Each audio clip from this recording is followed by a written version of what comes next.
Hi, I'm joined here today by David Schropfer of the Luciano Group. David heads up the mobile commerce division, and people seek out David's expertise in navigating the mobile commerce industry, not just in the near future, but in the far future. David, do you mind telling us a little bit about where mobile is headed? Sure, and thanks for having me, Alfred. Mobile is headed towards something very, very different than we understand it to be today.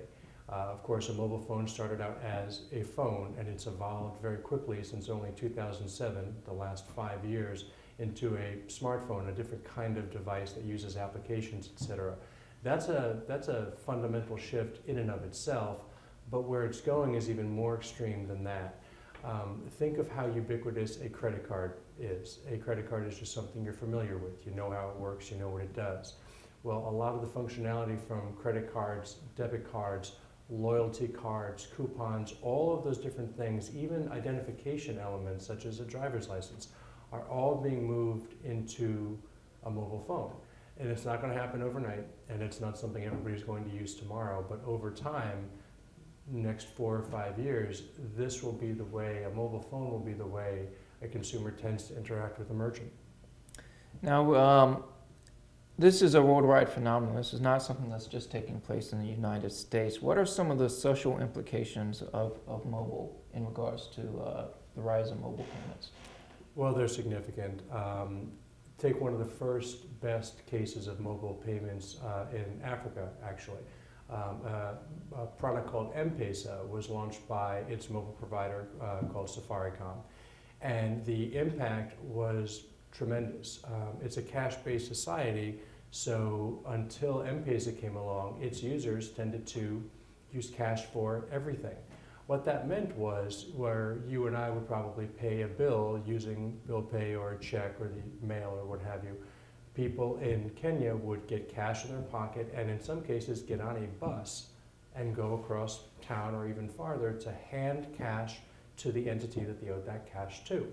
So when M-Pesa came along and they could do that same transaction, send that same value of money through their mobile phone, the impact was extraordinary. Not only do you have the security element of traveling a long distance with cash in your pocket, that goes away, but you also have the time commitment to travel at all.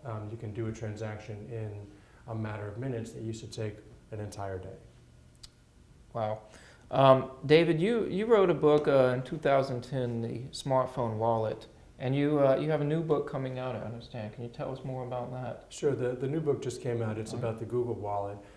For me, my biggest interest in looking at these different products is understanding the business model. At the end of the day, the products that are going to win, the technologies that are going to win, the models that are going to win are the ones that make sense, are the ones that have a revenue stream that you can look at and understand, and the ones that have a cost basis that's either better than what we have now or something that saves us money in the future. So when the Google Wallet came out, one of the first things Google and Citi and their partners said is, Google's not going to make any money on the payment transaction.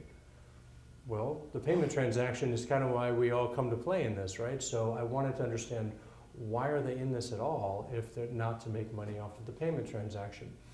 That white paper and about the Google Wallet is exactly my exploration to figure that out, and that's what I did. Well, I tell you, I definitely want to know, so I'm going to have to read your book. Okay. All right. Well, that's all we really have time for right now, David. Is there anything you'd like to say before we break?